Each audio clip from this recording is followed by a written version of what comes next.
Evangelio de Mateo, el capítulo 9. Estamos en esta serie que cada día de Santa Cena la retomamos, que está por terminarse, por supuesto. Mateo capítulo 9, vimos un capítulo entero, ya vamos bastante adelantados en el capítulo 9, así que busquemos allí, hermanos, esta historia. Leeremos desde los versículos 18 hasta el 26.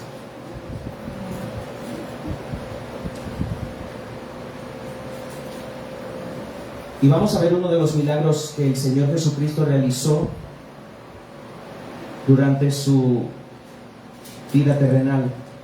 Leemos la palabra del Señor. Mientras Él decía estas cosas, vino un hombre principal y se postró ante Él, diciendo: mi hija acaba de morir, mas ven y pon tu mano sobre ella y vivirá. Y se levantó Jesús y le siguió con sus discípulos. Y aquí una mujer enferma de flujo de sangre desde hacía 12 años se le acercó por detrás y tocó el borde de su manto, porque decía dentro de sí: si tocare solamente su manto, seré salva. Pero Jesús, volviéndose y mirándola, dijo: ten ánimo, hija, tu fe te ha salvado. Y la mujer fue salva desde aquella hora. Al entrar Jesús en la casa del principal, viendo a los que tocaban flautas y la gente que hacía alboroto, les dijo: apartaos, porque la niña no está muerta, sino duerme. Y se burlaban de él. Pero cuando la gente había sido echada fuera, entró y tomó de la mano a la niña, y ella se levantó, y se difundió la fama de esto por toda aquella tierra. Pueden sentarse, hermanos, ya oramos por este tiempo maravilloso. Gracias por estar de pie en reverencia a la palabra del Señor. Cuán importante es eso.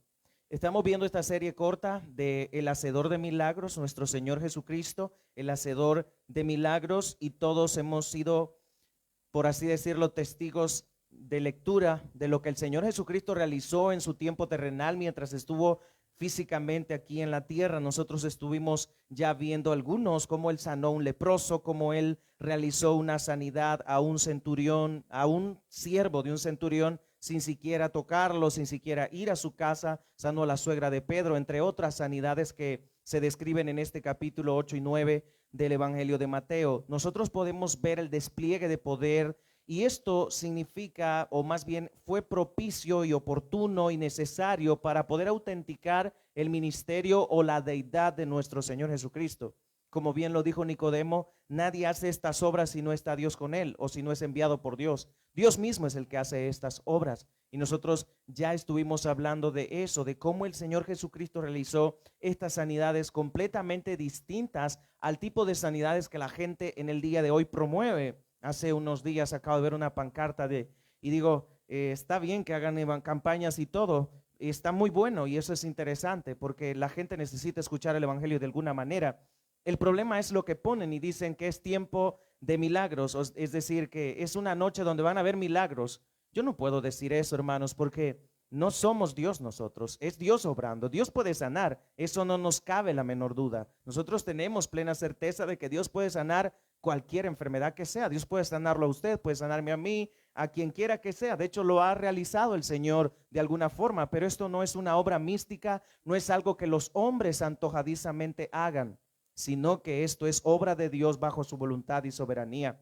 Entonces nosotros vemos este despliegue de poder en este párrafo que leímos, donde el Señor Jesucristo, la vez anterior estuvimos viendo que Él sanó a una mujer que tenía 12 años de estar padeciendo un flujo incesante de sangre, es decir, su periodo menstrual duró 12 años sin parar, y esto era algo incesante, cansado para ella. Sin duda estaba moribunda esta mujer, pero ella tenía una certeza de que Jesucristo podía sanarla, y es lo que ocurrió, es lo que el texto nos dice, que ella fue salva desde esa misma hora. Desde ese momento en que ella tocó el borde del manto del Señor fue sana. Por supuesto, no fue el manto, no es la ropa, no es la tela, es quien portaba el manto. El poder está en Jesucristo, no en las cosas, no en los objetos. Y sé que hay personas que creen que hay objetos ungidos que si usted los toca pueden recibir sanidad. Antes se hacía esto, la gente llevaba paños de las personas y y oraban sobre esos paños los apóstoles y la gente los llevaba a los enfermos y los enfermos sanaban, pero no era el paño, sino el poder de confiar en el Señor Jesucristo, como los israelitas en el desierto. No era la serpiente de bronce la que sanaba, era Dios a través de poner su fe en lo que la palabra de Dios había dicho, que al ver a la serpiente serían sanos. Y asimismo nosotros, al confiar en Jesucristo, seremos salvos. Al poner nuestros ojos en Jesucristo, seremos salvos. Y como hemos dicho ya muchas veces, el interés de Dios no es simplemente, o más bien no es sanar nuestro cuerpo físico, que de alguna manera siempre terminará en el sepulcro y se pudrirá por muchos años.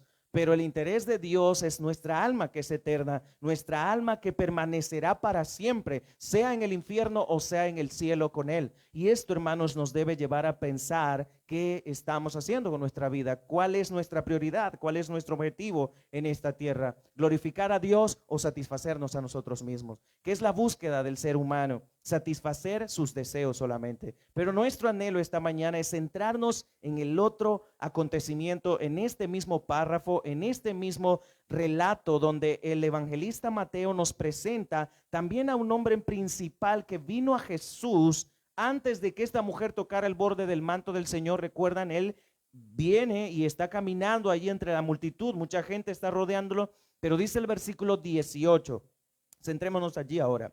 Dice el 18, mientras él les decía estas cosas, lo que anteriormente estaba hablando acerca del ayuno, a eso se refiere, lo que estaba él diciendo acerca del ayuno y demás que ya vimos. Entonces, mientras él hablaba y daba esta enseñanza del ayuno, vino un hombre principal. ¿Y qué pasó? Se postró ante él diciendo, mi hija acaba de morir, mas ven, pon tu mano sobre ella y vivirá. Ese es el punto que nosotros vimos. Y el Señor Jesucristo, mientras él enseñaba acerca del ayuno, este principal vino, era un hombre importante en una sinagoga, y este hombre era judío de alguna secta, sin duda, no se nos menciona aquí, pero es interesante cómo este hombre se postra ante los pies del Señor Jesucristo, haciéndole una petición, pidiéndole algo que para él pensar que Jesús podría hacer algo como tal de salvar a su hija, es decir, de resucitarla, eso era una fe muy grande la que él tenía. Pero este hombre sabía que su hija no estaba muerta del todo. Por los relatos de Marcos y Lucas entendemos que la niña estaba agonizando, no estaba muerta del todo. Sin embargo, Lucas nos dice que mientras iban de camino a la casa y ocurría el segundo milagro, que esta mujer de 12 años padeciendo de flujo de sangre, ella fue sana, y en ese mismo momento al Señor referirle las palabras que le refirió vinieron personas y le dijeron a Jesús o al principal, ya tu hija se murió, ya no molestes más al maestro, ¿de qué sirve que él vaya? Esto ya se terminó, ya las personas que hacen lamentación y lloro ya están allí, ya los que se contratan para poder ellos estar llorando ahí, tocar las flautas y demás, están allí, ya no molestes más al maestro, la niña, tu hija se murió. Lucas nos dice que era la única hija de este hombre. Y es algo muy extraño, pero a la vez maravilloso los datos que nos deja ver Lucas, porque dice que la niña tenía 12 años y la mujer tenía también 12 años de padecer. Al momento que la niña nació, esa mujer comenzó con su enfermedad, y todo tiene un paralelo de propósito acerca de lo que el Señor quería realizar y de cómo su poder se iba a manifestar y cómo la gente podría ver este despliegue de poder y de gloria a través de la persona de nuestro Señor Jesucristo. 12 años ambas personas, una padeciendo una enfermedad de muerte y la otra naciendo. 12 años de haber vivido. Es decir, esto tiene algo que ver con lo que el Señor providencialmente está realizando en la vida de todas las personas. Dios tiene el control de todas las cosas, del nacimiento, de la muerte, de la vida, de las enfermedades. Dios tiene el control de absolutamente todas las cosas. En su mano está todo. Usted, yo, todo el mundo está en las manos del Señor. Ahora, Jesús resucitó a esta niña. Ese es el punto en este texto. Jesús resucitó a la niña. ¿Quién más puede hacer algo así? Nadie.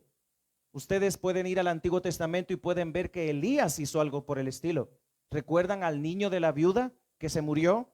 Pero él oró y pidió al Señor que lo salvara, que lo sanara, que obrara en él, lo resucitara, y eso fue lo que ocurrió.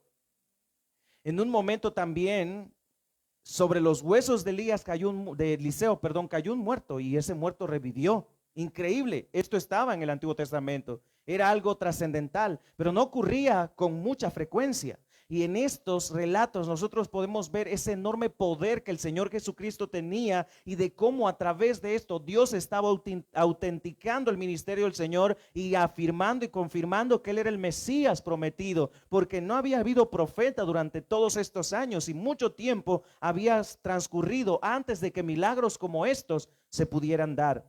La gente tenía noción de lo que podía hacer Dios, pero la gente había olvidado el poder de Dios. Se había estancado, por así decirlo. Dios había cesado de obrar, Dios había cesado de hablar también. Por lo tanto, la gente, esto no era algo común en ese tiempo y la gente se quedaba asombrada, atónita al ver todo el poder que el Señor Jesucristo tenía. Y por supuesto esto despertaba el descontento y la arrogancia y el odio de sus enemigos, de los escribas y fariseos, de envidia al ver lo que el Señor Jesucristo realizaba y cómo las multitudes venían a Él. Y leyendo el texto dice que mi hija acaba de morir, mas ven, pon tu mano sobre ella y vivirá. Y Jesús se levantó y le siguió con sus discípulos. Y le siguió y he aquí una mujer enferma, dice el texto, el versículo 20, de flujo de sangre desde hacía 12 años, se le acercó por detrás y tocó el borde de su manto, porque decía dentro de sí, si tocare solamente su manto, seré salva. Pero Jesús, volviéndose y mirándola, dijo, ten ánimo, hija, tu fe te ha salvado. Y la mujer fue salva desde aquella hora. Ahora vean el texto, el versículo 23 dice que Jesús entró a la casa del principal y habían personas allí. Había gente que estaba, dice allí, tocando flautas y la gente que hacía alboroto. Hay algo ahí interesante. En ese tiempo, cuando alguien moría, se contrataban personas para que estuvieran llorando. Se contrataban personas para que tocaran las flautas de lamento, tocaran música de lamentación y que estuvieran allí llorando y haciendo lamento por la persona que acaba de morir. Estas personas eran contratadas y se les pagaba por esto. El determinado tiempo que se les pedía que ellos estuvieran llorando y haciendo lamento por la familia o el familiar fallecido, eso lo realizaban, era una costumbre de aquel entonces, era una costumbre de ese momento. Por supuesto, nosotros no hacemos eso, lloran los familiares, la gran mayoría de personas está riéndose, otros tomando café y comiendo pan en las velas, pero en este momento, cuando una persona moría, se contrataba a esas personas para que estuvieran haciendo lamentación, y eso es lo que está ocurriendo. La niña se murió.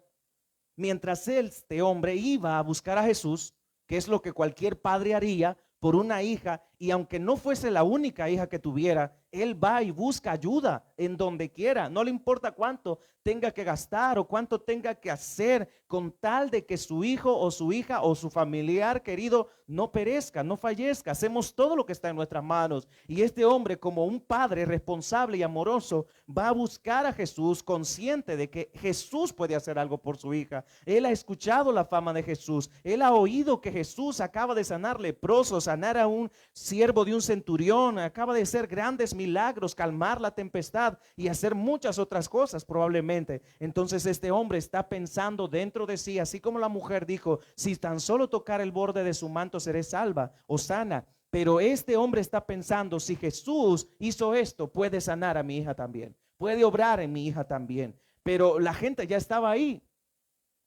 así como hacen los de las funerarias hoy, que usted no se ha muerto bien, pero ya están ahí en la puerta, tocando su puerta y buscándole, que ofreciéndole. Y digo, es su trabajo, está bien, pero en este momento es un tanto inoportuno a veces. Pero estas personas están ahí rodeando a la familia pensando, este es el momento en el que vamos a ganar dinero por un fallecido. Los que lloraban y tocaban flautas estaban pensando en eso. Mas Jairo estaba preocupado, su madre estaba preocupada, su familia estaba preocupada, y Jesús está retrasándose.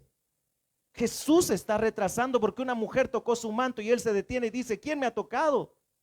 ¿Quién es el que me ha tocado? Y yo imagino a Jairo, Jesús, apúrate que mi hija se va a morir y tú estás preguntando, ¿quién me ha tocado? Todo esto tiene un propósito. El propósito era que la niña muriera para que el Señor Jesucristo obrara esa resurrección, para que los que le seguían, incluyendo a los escribas y fariseos y todos los judíos que están en su entorno y apretujando al Señor, pudieran ver el poder que el Señor Jesucristo tenía como Dios hecho carne aquí en la tierra. Eso es el propósito de estos milagros, mostrar el poder de Jesucristo a través de estas obras. No solo puede sanar leprosos, no solo puede sanar una fiebre de muerte, no solo puede calmar la tempestad o sanar una enfermedad de mucho tiempo, una enfermedad de desahucio de una persona, sino también puede resucitar a los muertos. El poder del Señor es ilimitado, el poder del Señor no tiene límite, no hay imposible para el poder de nuestro Dios. La Biblia nos dice que nada es imposible para Dios,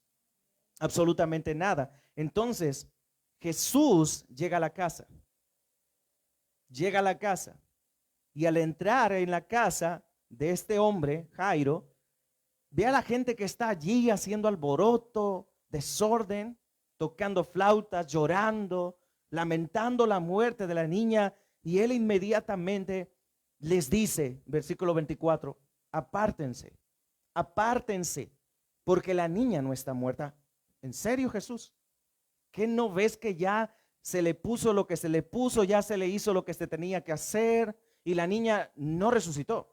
Ahora, hay algo interesante, no se nos explica en ningún texto de qué murió la niña.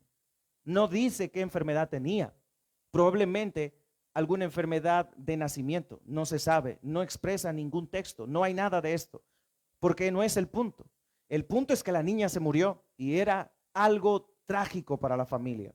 Y Jesús echa a toda la gente que está ahí, haciendo alboroto, desorden, que lo único que están trayendo al corazón de la familia es aflicción. Sálganse de aquí, dijo Jesús, porque la niña no está muerta. En Lucas dice que la gente se burlaba de él.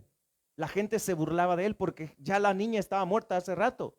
Y él está diciendo, no está muerta. Jesús, está loco. Jesús, estás loco. ¿Cómo es que la niña no está muerta si ya no tiene signos vitales? Está muerta. ¿Y qué dijo Jesús? No está muerta. No está muerta, sino que duerme.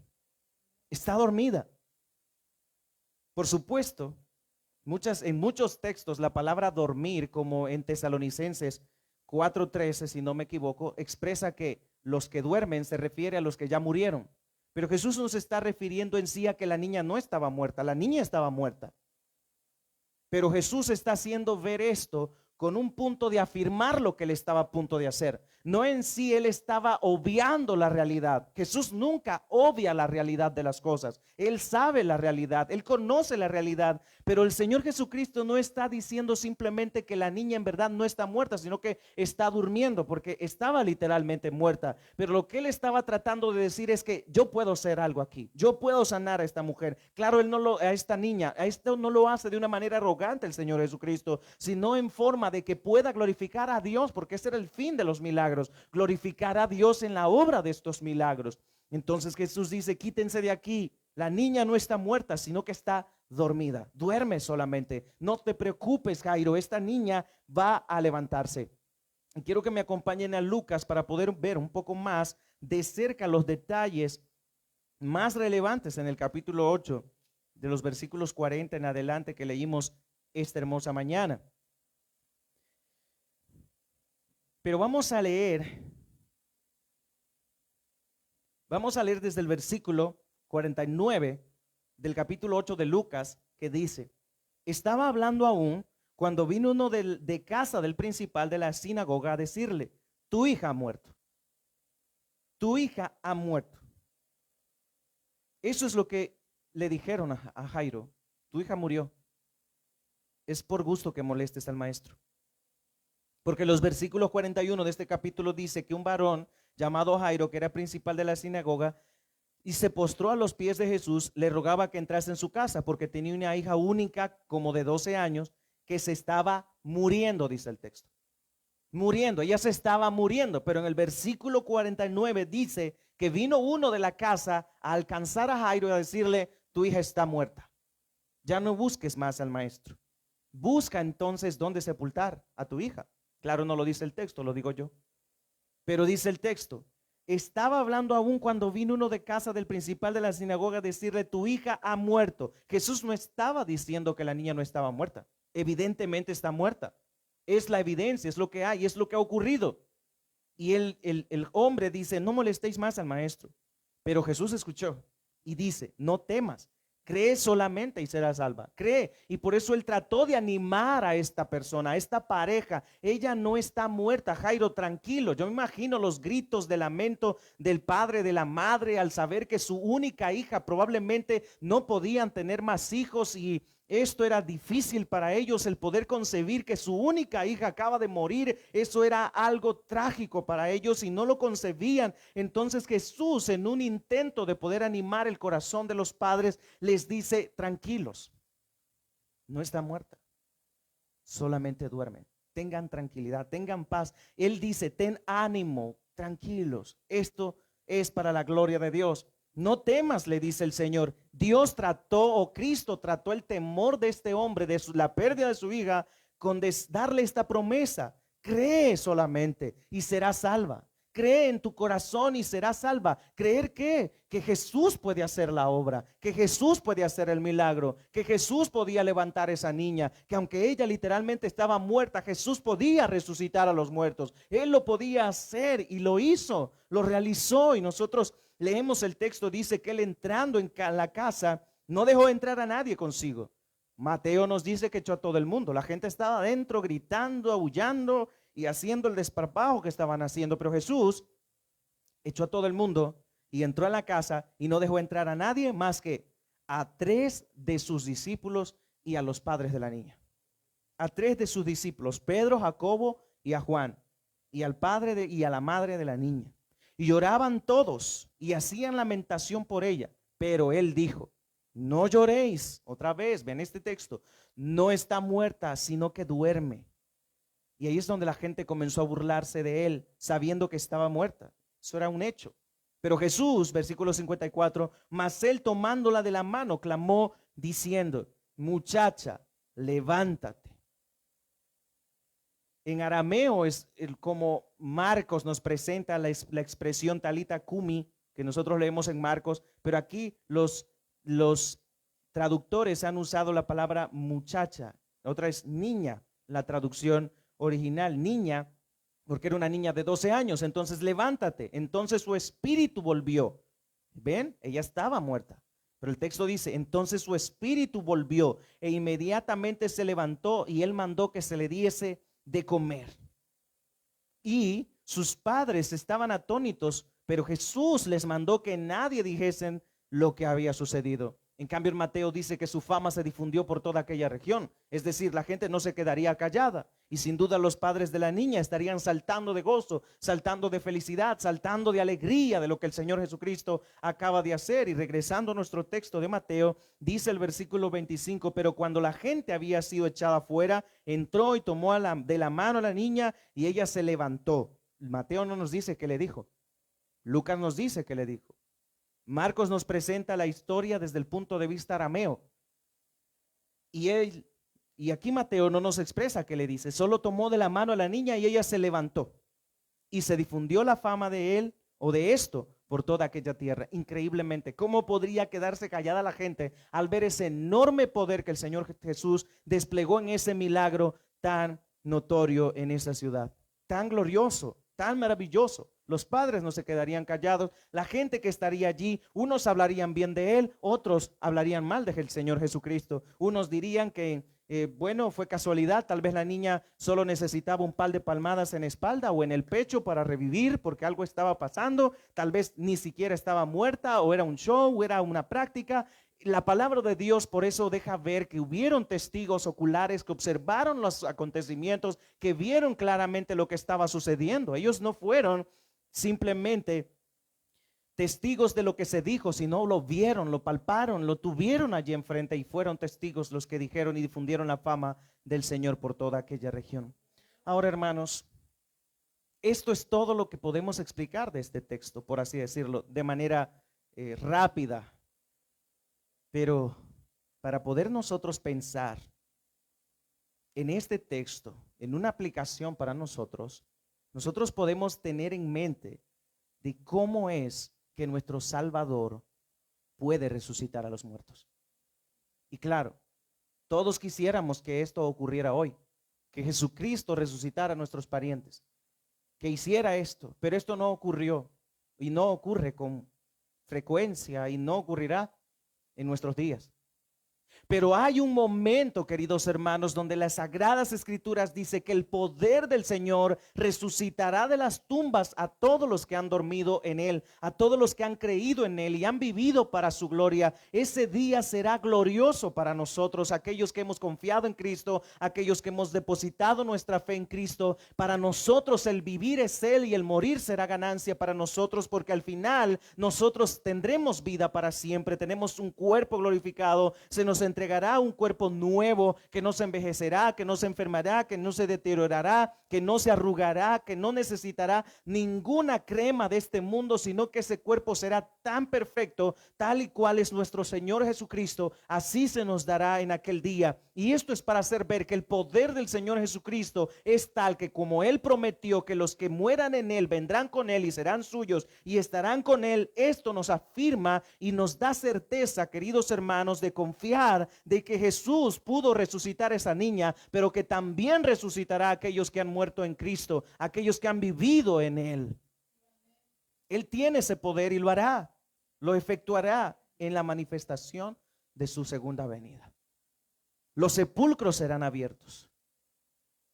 Y este no es solo uno, este no es el único, acontecimiento como este. ¿Recuerdan a Lázaro, que también Jesús resucitó? Capítulo 11 de Juan. Capítulo 7 de Lucas nos presenta a un hijo de una viuda también que resucita. El Señor Jesucristo lo resucita, y siempre hay algo ahí interesante. Ese hijo era único.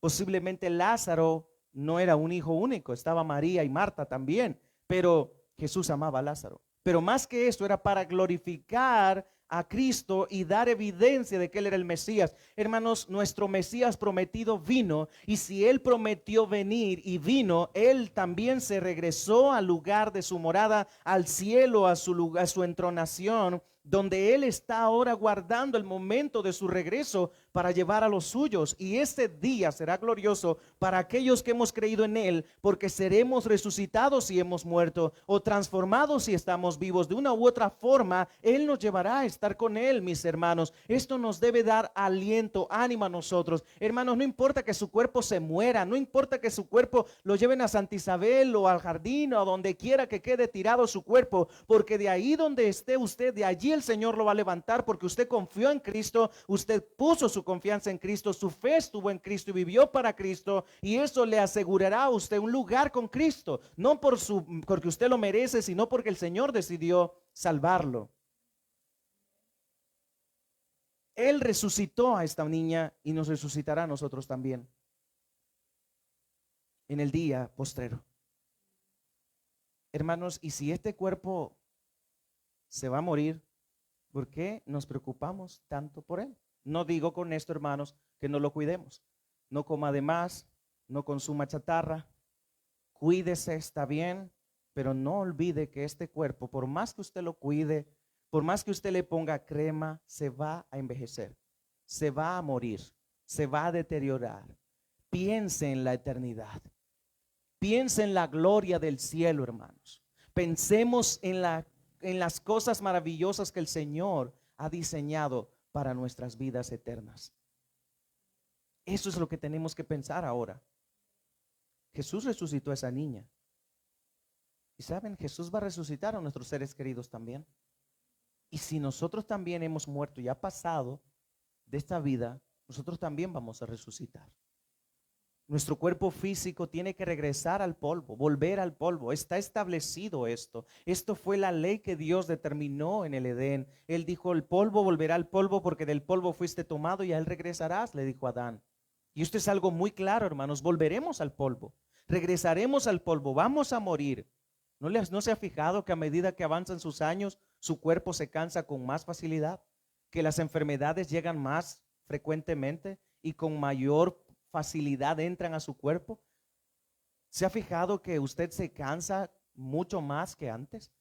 Ahora le duelen las rodillas y caminar mucho siente que se cansa. No me diga que no le pasa, porque a todos nos pasa.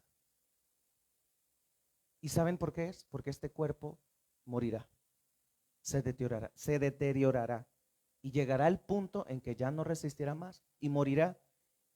Y alguno dirá, pero si Jesús resucitó a la niña, ¿por qué no nos da más vida? Porque el propósito del Señor no es ese. El propósito de Dios es que confiemos en Él, en su poder, en su día glorioso, en que Él vendrá por nosotros y nos llevará para estar con Él. Nosotros debemos enfocarnos en la eternidad. Debemos enfocarnos en la gloria de Dios, en ese día hermoso en el cual todos nosotros estaremos con Él. Pero para estar allá, queridos hermanos, debemos arrepentirnos de nuestros pecados, obedecer su palabra, vivir para Él. La pregunta es esta: ¿estamos viviendo para Dios? ¿Obedeciendo su palabra o desobedeciéndola? Es clara la respuesta de cada uno de nosotros. Si estamos obedeciendo, siga así, hermano. Y si está desobedeciendo, haga un alto. Haga un alto y piense en su vida eterna, no en la disfrute de aquí. Porque esto es temporal. Esa niña probablemente vivió después de esos 12 años, muchos años más, pero créanme, murió. Murió de todas maneras. Lázaro se fue resucitado, pero murió de todas formas. El hijo de la viuda murió de todas formas. Y nosotros también lo haremos.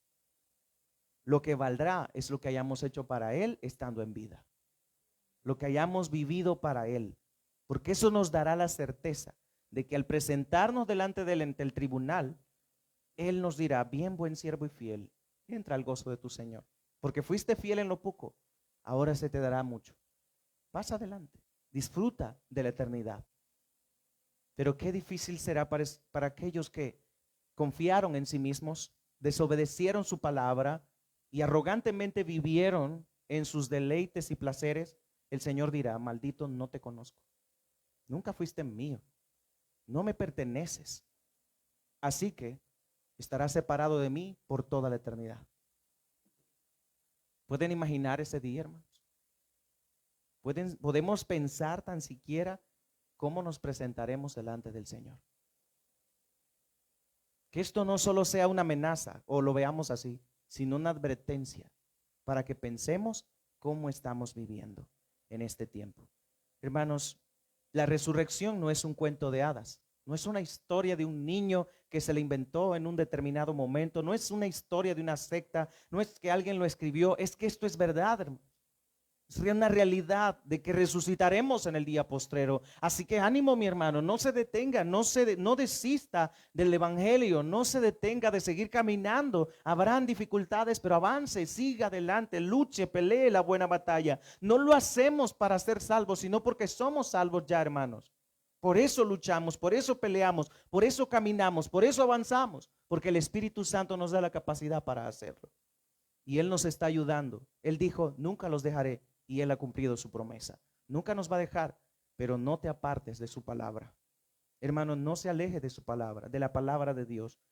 Escríbela en la tabla de su corazón y viva para ello.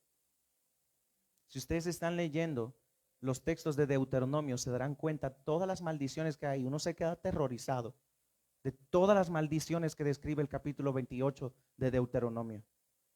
Y se queda frío al pensar de la desobediencia, en las trágicas consecuencias que cosecharemos por desobedecer la palabra del Señor. Y a veces nosotros pensamos: no, Dios es misericordioso, ese era el tiempo del pasado. Dios sigue siendo el mismo. Dios continúa siendo el mismo. Y aunque no sea tan severo como el Antiguo Testamento, cosecharemos consecuencias de desobedecer su palabra. Así que, hermanos, tengamos en cuenta eso y pidámosle al Señor que Él nos ayude a confiar en Él, a tener fe en Él y en el poder que Él puede hacer, de lo que Él puede hacer en nosotros para la gloria de Dios Padre. Vamos a orar. Oh eterno Dios, gracias. Gracias porque tú has sido bueno, Señor. Tú has sido fiel.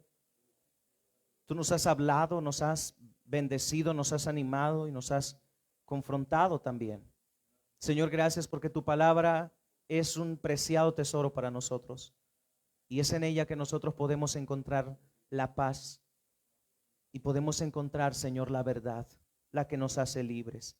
Gracias por tu preciosa palabra, por tu bendita palabra que nos consuela, que nos anima, que nos invita cada día a confiar en ti, a creer en ti, a estar aferrados a ti. Oh precioso Dios, te alabamos en esta mañana y te glorificamos a ti, Señor. En el nombre de Jesucristo. Amén y amén.